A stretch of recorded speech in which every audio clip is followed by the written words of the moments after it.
Naiknya harga minyak sawit mentah diakui oleh Dinas Perdagangan Kota Makassar sebagai pemicu naiknya harga minyak goreng beberapa hari terakhir yang sempat dikeluhkan warga.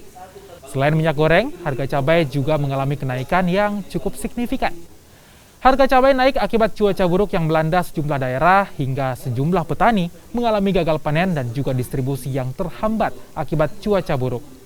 Dinas Perindustrian dan Perdagangan Kota Makassar kini berkoordinasi dengan Dinas Perdagangan Sulawesi Selatan, Dinas Ketahanan Pangan, dan Bulog untuk memastikan harga sejumlah bahan pokok tidak mengalami lonjakan. Komoditas ini mengalami kenaikan terpengaruh dengan beberapa hal atau beberapa faktor. Yang pertama terkait dengan komoditas yang terpengaruh dengan komoditi luar negeri, termasuk minyak goreng ini terpengaruh dengan harga minyak mentah sawit. Minyak mentah sawit yang harga komoditas ini terpengaruh dengan penetapan harga komoditas secara global.